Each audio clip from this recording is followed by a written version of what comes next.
Vivendo em um mundo cheio de perigos, é comum escutarmos diariamente notícias sobre o salvamento de pessoas que estavam em situação de risco. Já para outras pessoas, a palavra salvação não é muito comum. Até mesmo você pode pensar: eu preciso ser salvo do quê? Olhando ao redor, podemos encontrar a resposta. Hoje somos constantemente envolvidos por doenças, crimes, violência e sofrimento de todos os tipos.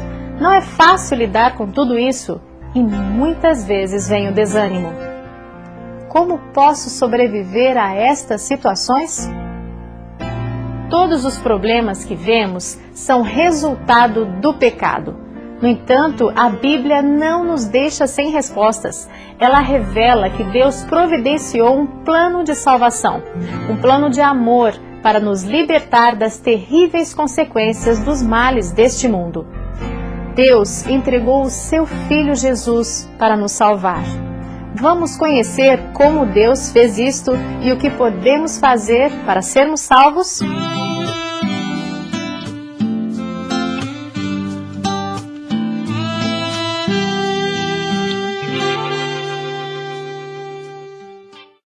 Qual foi o resultado final do pecado? Romanos 5:12 afirma: portanto, assim como por um só homem entrou o pecado no mundo, e pelo pecado a morte, assim também a morte passou a todos os homens, porquanto todos pecaram. O texto é claro: todos os seres humanos estávamos condenados à morte. A Bíblia afirma: não há justo, nem sequer um. Não há quem busque o bem.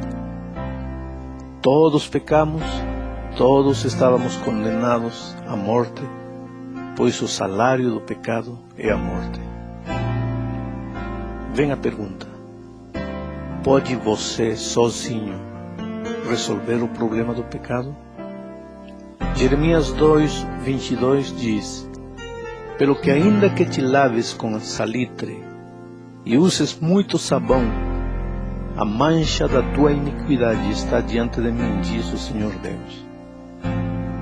Desde o ponto de vista humano, não há nada que o homem possa fazer para resolver o problema do pecado. Talvez por isso o ser humano moderno prefere afirmar que não existe pecado, que tudo depende da mente de cada um. Mas a Bíblia é categórica: pecado é transgredir os princípios eternos, protetores da vida que Deus estabeleceu para o ser humano. E quando o ser humano quebra esses princípios, não há nada que possa fazer para resolver seu problema. Como resolveu então Deus o problema do pecado? João 3,16 diz: porque Deus amou o mundo de tal maneira que deu o seu Filho unigênito, para que todo aquele que nele crê não pereça, mas tenha vida eterna. Veja, por causa do pecado o ser humano estava condenado à morte. Mas aí aparece Deus e seu maravilhoso amor. Por amor, Ele entrega seu Filho para morrer na cruz do Calvário. Jesus não merecia morrer, não tinha por que morrer. Ele veio a este mundo, foi tentado em tudo, mas não pecou. Ele merecia a vida, mas o ser humano sim tinha pecado e estava condenado à morte. Agora Deus, por amor, permite uma troca na cruz do Calvário. A morte que nós merecíamos, Jesus toma para si. E a vida que Ele merecia, nos entrega a nós. Jesus era consciente disso quando esteve nesta terra. Como Jesus descreveu a sua missão? Em Lucas 19:10, Ele diz: porque o Filho do Homem veio buscar e salvar o que se havia perdido. A missão de Jesus nesta terra era buscar, era correr atrás do ser humano. Desde o jardim do Éden, o homem se escondeu atrás de uma árvore.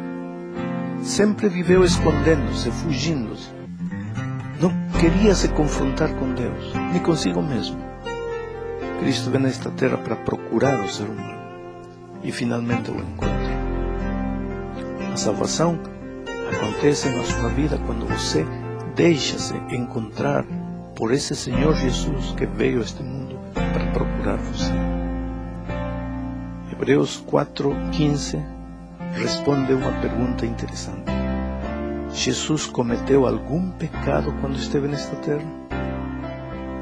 A Bíblia afirma, porque não temos um sumo sacerdote que não possa compadecer-se das nossas fraquezas. Porém, como nós, em tudo foi tentado, mas sem pecado. Portanto, como já afirmamos antes, ele merecia a vida, porque não pecou. E como pagou Jesus a nossa dívida? Isaías 53, 3-6 afirma: era desprezado e rejeitado dos homens, homem de dores e experimentado nos sofrimentos. Como um de quem os homens escondiam o rosto, era desprezado, e não fizemos dele caso algum. Verdadeiramente ele tomou sobre si as nossas enfermidades e carregou com as nossas dores, e nós o reputávamos por aflito, ferido de Deus e oprimido. Mas ele foi ferido por causa das nossas transgressões e esmagado por causa das nossas iniquidades. O castigo que nos traz a paz estava sobre ele, e pelas suas pisaduras fomos sarados. Todos nós andávamos desgarrados como ovelhas, cada um se desviava pelo seu caminho, mas o Senhor fez cair sobre ele a iniquidade de todos nós. Quer dizer, o preço de nossa culpa caiu sobre ele, porque voluntariamente ele se ofereceu. O que aconteceu para garantir a nossa salvação? 1 Coríntios 15, 20 a 22 diz: mas na realidade Cristo foi ressuscitado dentre os mortos, sendo ele as primícias dos que dormem. Porque assim como por um homem veio a morte, também por um homem veio a ressurreição dos mortos. Pois como em Adão todos morrem, do mesmo modo em Cristo todos serão vivificados. Ou seja, a ressurreição de Cristo é o selo definitivo de que a nossa salvação está garantida. Porque se Cristo simplesmente tivesse morrido e não tivesse ressuscitado, o diabo tinha todo o direito de pensar que ele tinha vencido. Cristo morreu, o inimigo venceu. Mas acontece que Cristo ressuscitou e com sua ressurreição garantiu definitivamente a nossa salvação. E agora, depois de conhecer a oferta de salvação através de Cristo, Ele espera que você primeiro creia nele de todo o coração. Em segundo lugar, que você o aceite como seu único e maravilhoso Salvador. E em terceiro lugar, que você abra a porta de seu coração. Apocalipse 3:20 diz: eis que estou à porta e bato. Se alguém ouvir a minha voz e abrir a porta, entrarei em sua casa e com ele cearei e ele comigo.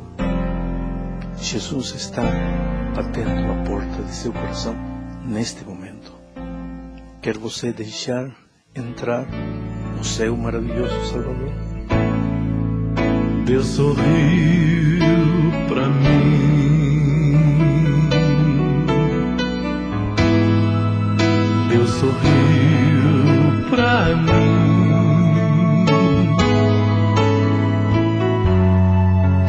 Ele me salvou.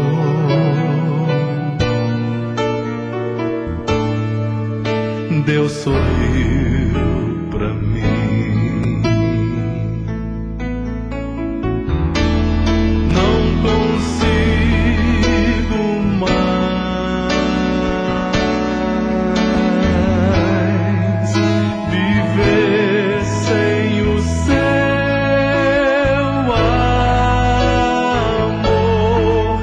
Deus